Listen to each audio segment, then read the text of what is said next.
নমস্কার বন্ধুরা, মাই লাইফস্টাইলের নতুন আরও একটি ব্লগে সবাইকে ওয়েলকাম করছি। দেখতে দেখতে 4 বছর হয়ে গেল।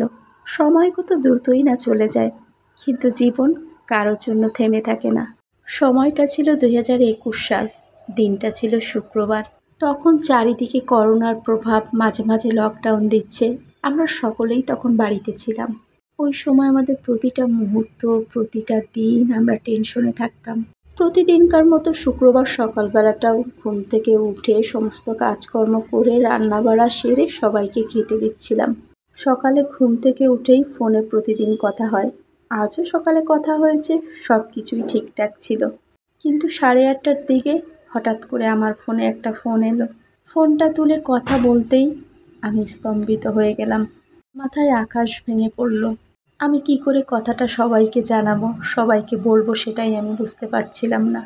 কিন্তু কথাটা তো সবাইকে জানাতে হবে, তাই শত কষ্ট বুকে নিয়ে কথাটা বলে ফেললাম যে আমাদের মা আমাদের সবাইকে ছেড়ে, আমাদের মায়া ত্যাগ করে উনি পরপারে চলে গেছে। নিমিষেই সব কিছু শেষ হয়ে গেল।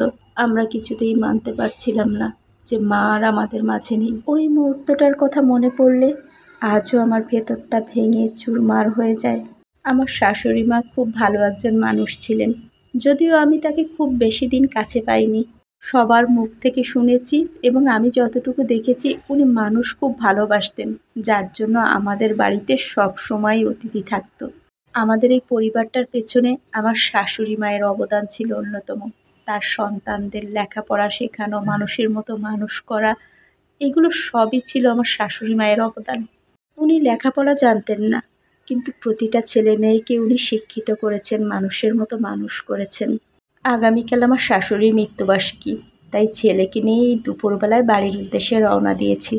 সকালে ছেলের পরীক্ষা থাকার কারণে পরীক্ষা দিয়ে তারপরে ওকে নিয়ে বেরিয়েছি। এখন সন্ধ্যা 7টার মতো বাজে। আমাদের বাস এসে একটা ফুড ভিলেজে দাঁড়িয়েছে, আর এখান থেকে 5 মিনিটের দূরত্ব।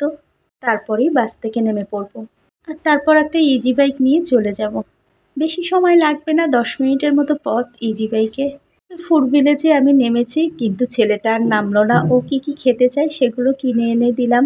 আমাদের পাশে যে বাসটা ছিল, বাসটা ছেড়ে দিয়েছে। আমাদের বাসটাও হয়তো কিছুক্ষণের মধ্যে ছেড়ে দেবে। অফ সিজন থাকার কারণে বাসে একদমই প্যাসেঞ্জার ছিল না। কাউন্টার থেকে যখন বাসে উঠেছিলাম, তখন আমি আর আমার ছেলেই ছিলাম এই বাসের একমাত্র প্যাসেঞ্জার। তারপরে অবশ্য কিছু দূর গিয়ে 8-10 জনের মতো প্যাসেঞ্জার হয়েছে, আর পুরো বাসটাই ফাঁকা। আজ অনেক গরম পড়েছে। মুখটা একটা টিস্যু দিয়ে মুছে নিলাম, আর বাসটা হয়তো কিছুক্ষণের মধ্যেই ছেড়ে দেবে, আর 5 মিনিট পরেই নেমে পড়ব। তো আজকের মতো ভিডিওটা এখানেই শেষ করছি।